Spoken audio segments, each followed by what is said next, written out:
He was in the Army during World War II and held as a prisoner of war in Germany. And we're just here talking with him, getting the scoop. I guess we can start with when did you get drafted? Did they have the draft at that time? And what year was that? 1942. 1942. December 2nd, 42. Let's see. And so you got drafted, and then you went to like a boot camp somewhere around here, or Camp Boulevard. where's that at? That's North Louisiana, here by Alexandria, someplace there. It's all tore up now.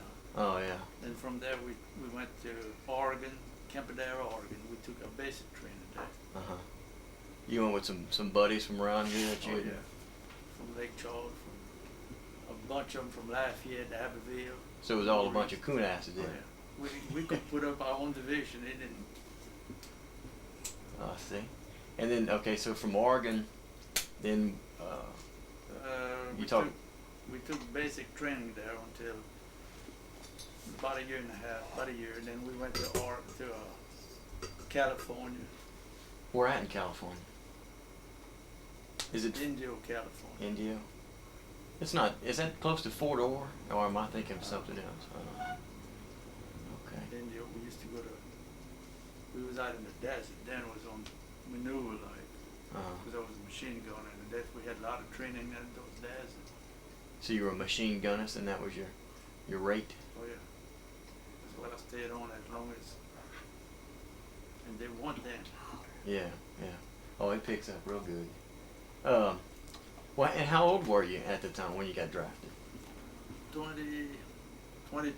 23. I see. And of course, you weren't married at the time. Oh, So you were just right for the draft. And oh, I enjoyed it in a way because get you out of it. And the further I've ever been from my hometown where I was born and raised, it's about 20 miles. yeah. Man, we thought we'd never see Louisiana again. That was it. We left out here December the 2nd. It was like about 70 degrees. Uh-huh. And we left on a train to Camp Adair, Oregon. Mm-hmm. Got out there, snow was about 3 feet deep. Goodbye, Louisiana. No, that was it. Huh? So,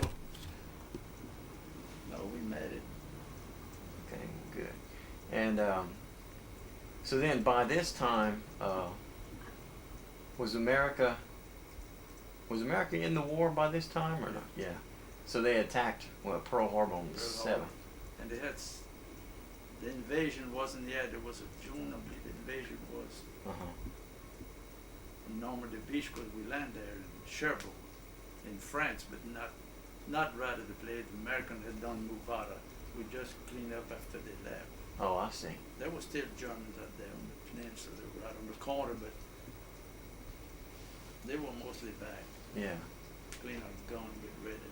So so the Normandy invasion in June you're talking about then. And yeah. I see.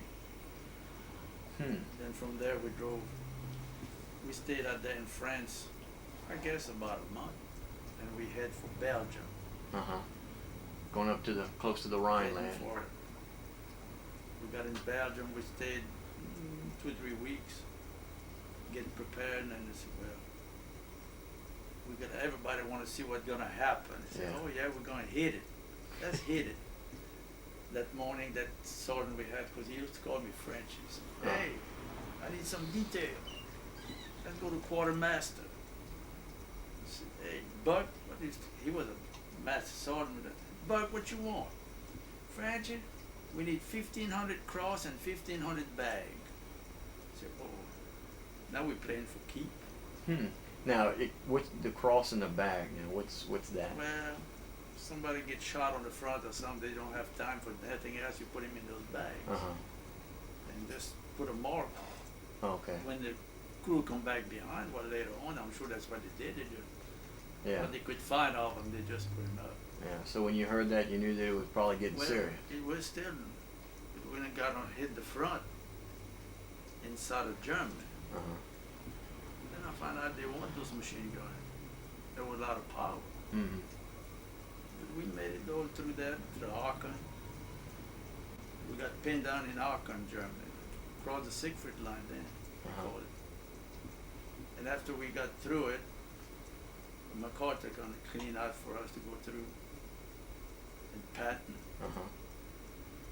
Because I was in the 104th Division, Patton, the 3rd Army, was pushing us through. Uh-huh.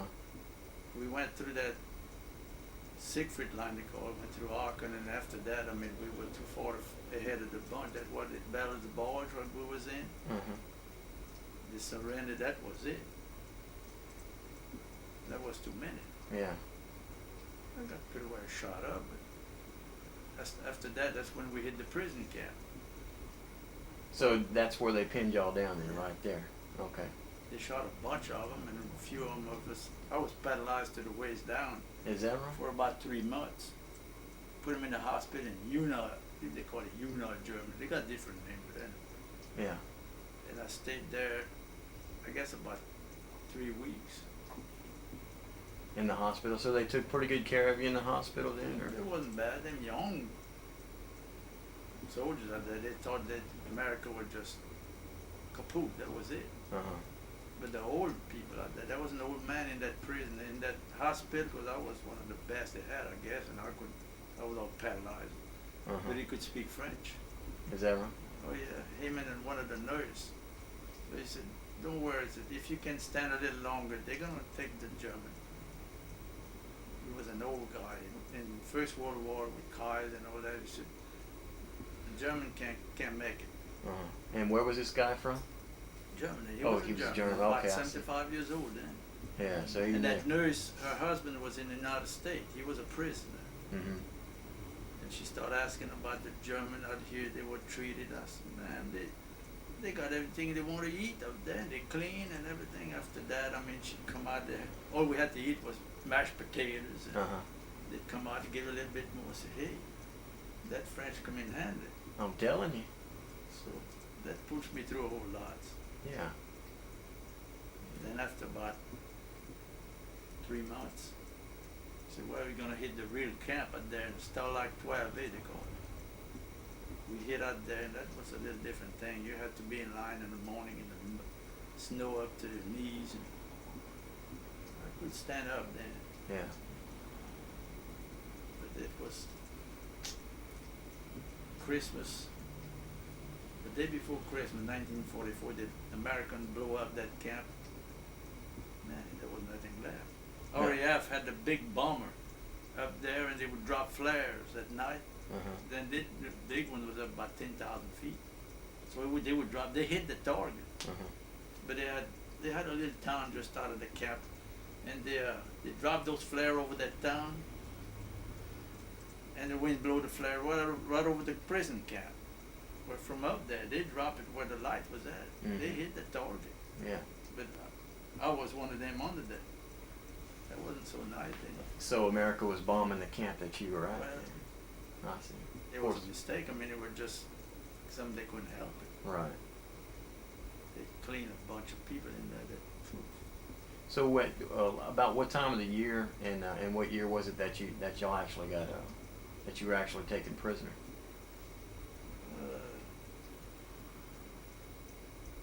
I believe in March 44. March of '44. I went through March, April, May, June. I was in September, because I stayed about 5 months. And then I know we got liberated. American caught up with us. After we got out of there, they kind of pushed it. We didn't hardly walk. We dragged out there. We was out right close to Munich, Germany then. Uh-huh. American caught up with us. And that was on April the 1st, 1944. Uh-huh. And that's whenever y'all Yeah. became liberated there. Yeah, they give us some clothes that didn't fit the hair we wear.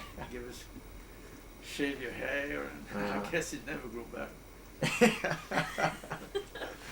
So, in other words, basically from September of '44 November, December. till about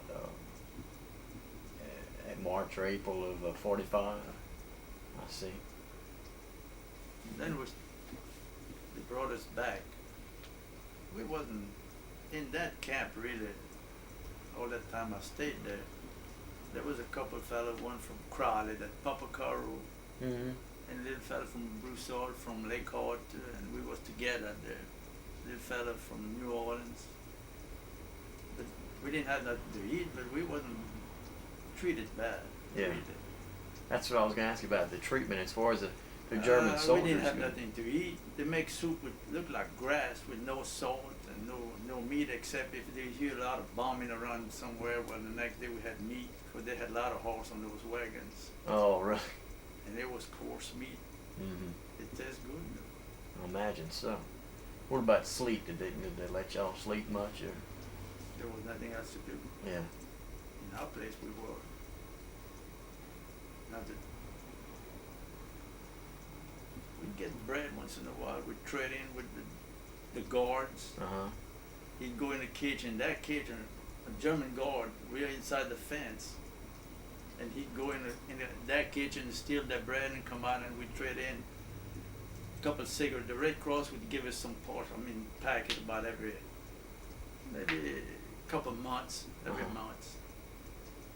You talking about while you were in the camp? Oh yeah. The Red Cross was able to. Starlock 12, they would send 2-3 boxcars with Red Cross on it. But the German would open it and take what they want, and then they'd give it to us. We had a little bit of stuff. About a candy bar, we had about this, maybe a couple of inches off of that candy bar. Uh-huh. Boy, it tastes good. I imagine so. But so then we'd trade in for that, get some bread, and we'd eat.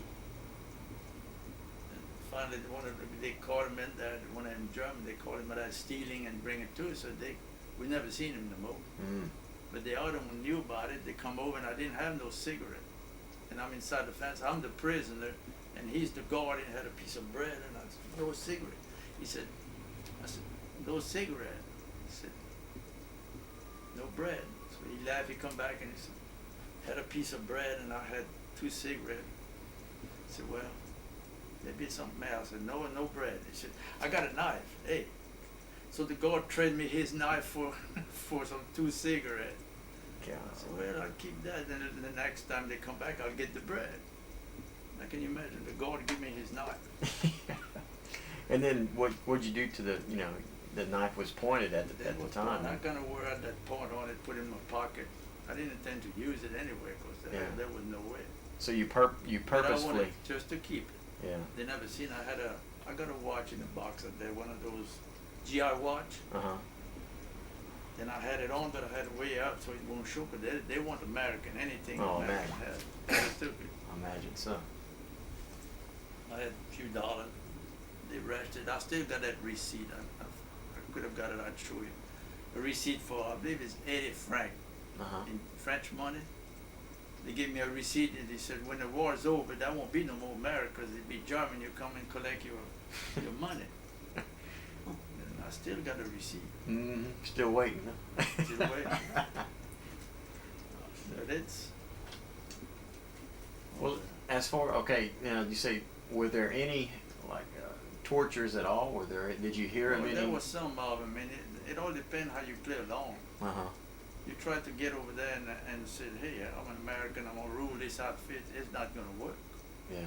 You didn't have to volunteer nothing. You didn't have to push yourself, but you didn't overdo it either. Right. Because they had that. Did they ever? Interrogation in the bag I was in. Well, when I could walk a little bit bad on my foot, I couldn't wear no shoes. They were too big and broken up.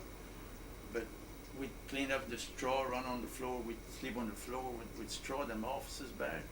But they had a blanket like this.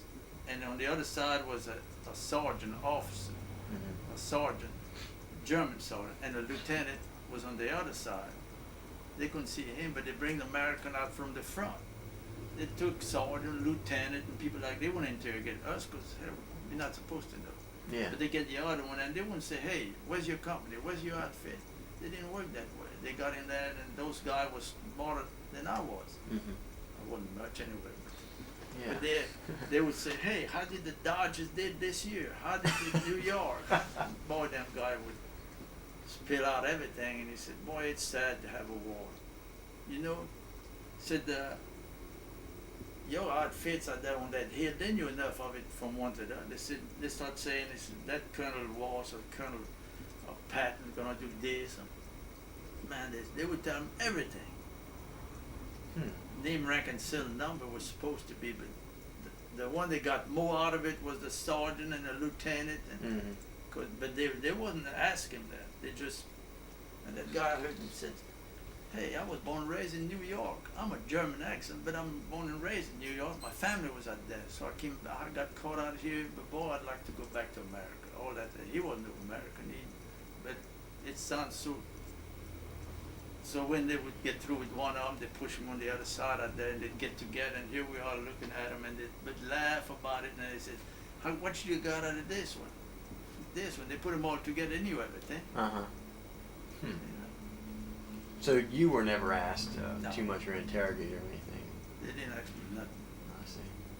They told me a lot what to do, but Yeah.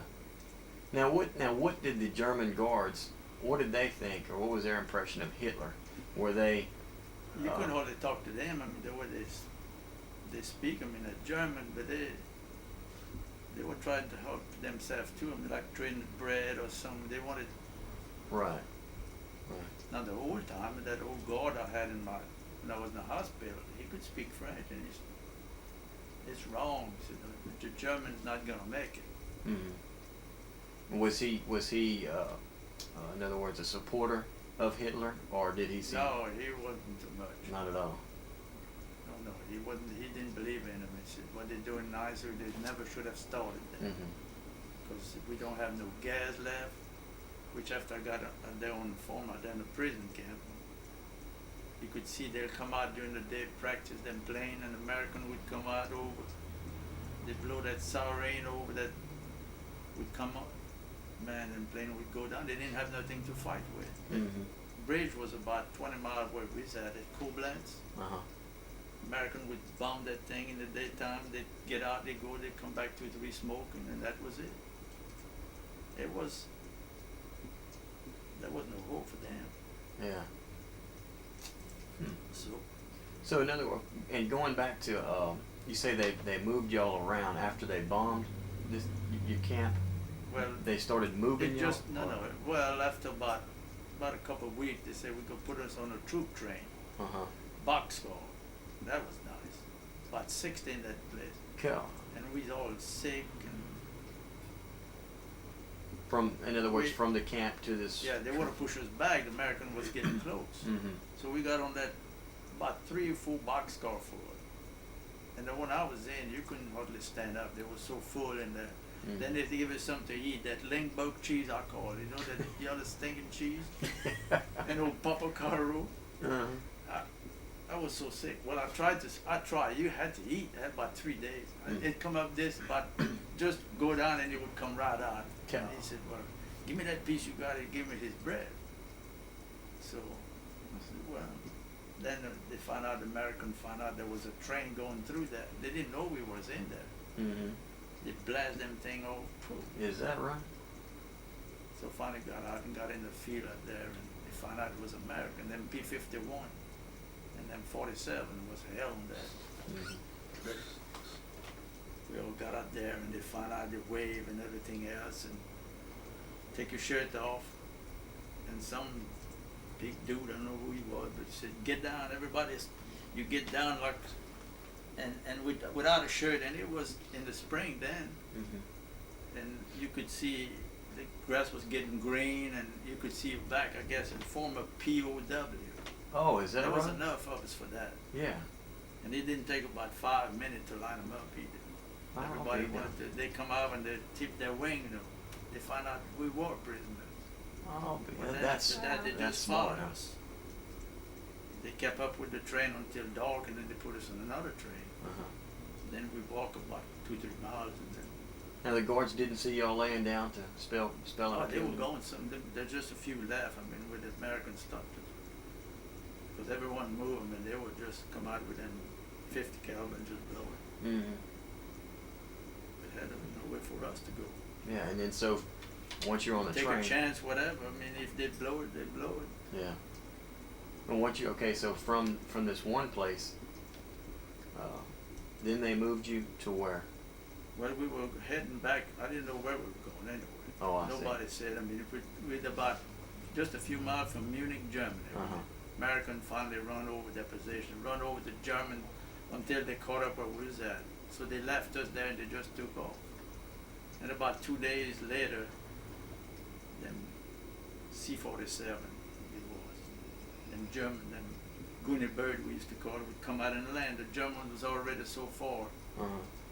They give us all cleaned up and de-lice them in your hair and you full of lice, your clothes, clean us up, and then they would come up land and load them up back to La Halle, France. That's when we was on the way home after that, but after we got in France, we couldn't eat anything. They would give you the Red Cross and everybody was there to help you out. And that morning we were so, I don't remember exactly the date, but that morning we were supposed to get on board ship to head for the state. About 4 o'clock in the morning, somebody come over and wake us up in those tents and said President Roosevelt had just died. So that delayed us about 3 more days before we could get on that ship. I guess we left at that to go to Southampton, England.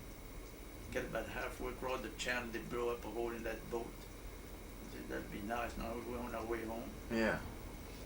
But y'all made it anyway. Yeah.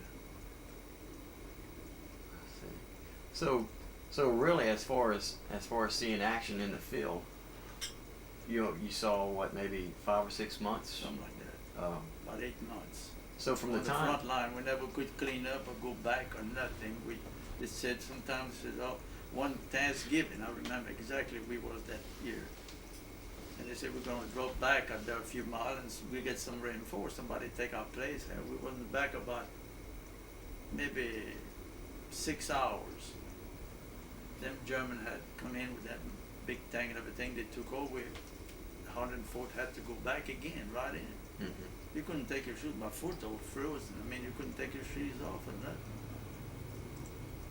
During the run Thanksgiving and all that, that's when we went through Holland.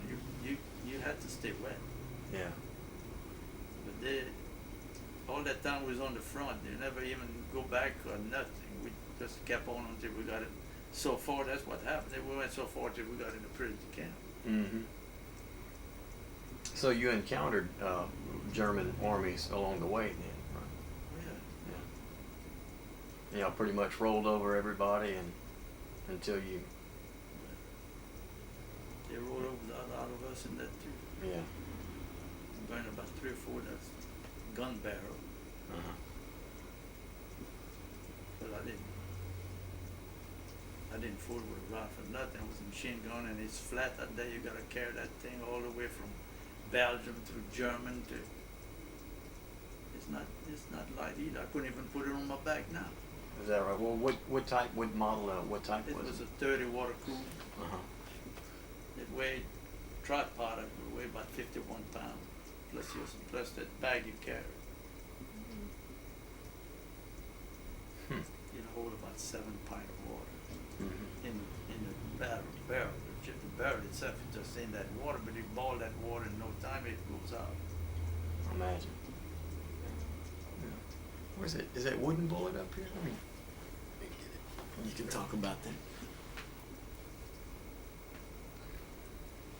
There you go. Oh. Explain that. Okay. That's what they were shooting. You had to be careful of them things. But that was when you get in close combat. I mean, they couldn't shoot too far with that, maybe 200 yards.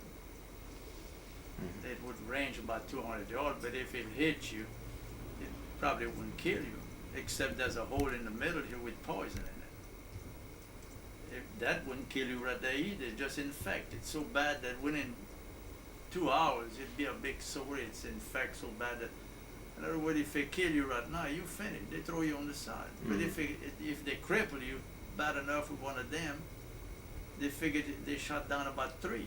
Because a couple of them gonna be helping you.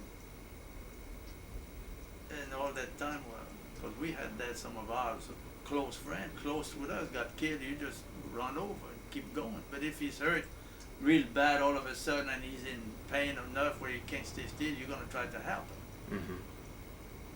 Maybe 2 or 3 gonna try to help him while you're not shooting at them. I picked that up, it was A new one. It was red, real new one. But that's something I'm gonna keep. Definitely. Yeah. And it really couldn't shoot that far, about It 100 wasn't something to yards. kill you, really. It was made mostly to infect you. Uh-huh. If you're at close range, maybe like 50 yards, something like that. Mm-hmm. They can hit you enough just so it's penetrate the skin. Mm-hmm. Right then, I mean, you was in a bad shape. Yeah. You might lose that arm before it's over. Not right then, but maybe in a couple of months it'd be so much of a. It was something to look for. Now they had this burp gun and they had them 88. It was bad, but they were guns. They'd go through it. Right. It just I don't know why. I just pick it up, put it in my pocket, something to bring, like money. Well, yeah, it's definitely interesting, especially a good Just conversation piece now. I see. that and that knife and this receipt for my money. Uh-huh. I keep that. Yeah. Well, that's okay. And well, let me before I get to that plaque. So from France, in other words, you took a ship to England. Yeah. Well, that was just to hit England to be able to clean up before we hit for the state. Right. To get some. There was some people out there, some GI out there that needed a ride because it was a hospital ship. We came back home. Oh, I see. I see. Well, and backing up quite a bit, leaving from the United States to get to France, how did you get transport there? We went on a ship. Ship? Oh yeah, that was my works. Is that right? Was it a Navy ship? It was a British ship. I believe they captured that old ship. That was 104th Division and part of the 98th Division on it. Mm-hmm. It was way overload, double the load. And it wouldn't rock. It just, I got so sick. We stayed 14 days on that ship. Goodness. And I had to get better to die. Seasick, that's the worst. Mm-hmm. And coming back on it, it was so bad it would go up and down. The water would go over it. Uh-huh. The front and the back, and we say words I can't say. Papa Carl had his old guitar and tried to play something. He said, "Go ahead and sing." Then we going on our way home. Then you might as well sing. And I didn't get sick on the way back. I ate a lot of crackers and salt peanuts. Yeah. And I felt bad. I was in bad shape. I lost, when I hit the front, I weighed 184. And when I got out of that prison camp, I was down to 130. Is that right? But I felt, except for my feet, it's still kind of, Mm-hmm. my head was bad too, because that bombing, I was back from overseas. I could still blow my nose. I get a little cold and it would come out like smoke. Is that right? Out of a white handkerchief, it would come out, that bomb smoke and all that. Golly. They were close. I imagine If I go back in the service, I don't want to be a machine gunner. They Yes. shoot all at them. I mean, just a single rifle, they don't care too much. You can't do them much, but a PAR or a machine gunner, Mm-hmm. they don't like them. Be a secretary or something like that. Oh yeah, hey. A personnelman like that. Personnel way out there. But well, did you ever take any? Did you ever get any injury? Any hits from any ammunition or anything? Oh, except that, but there was no ammunition really. When we got captured that night, we was in a big warehouse, like a factory. I don't know what it was, grain, but like barley they call it. Mm-hmm. And there was a couple sacks. I had the machine gun set up, covered that corner, and Gullish from Pennsylvania we were two gunner working as a section. Mm-hmm. He's on this side working this way, and we crossed. There was a flat that they were coming this way. We could take care of that pretty good. But when they came from the back, Mm-hmm. and my assistant gun Gullish, he was lucky. He was 19 years old. He was on the other side of the bag. When they came in from the other side, when they bust in through that other line, when they walked in, they had those potato mash. It's a ball about like this on a stick. Mm-hmm. It's like a hand grenade, but they throw it.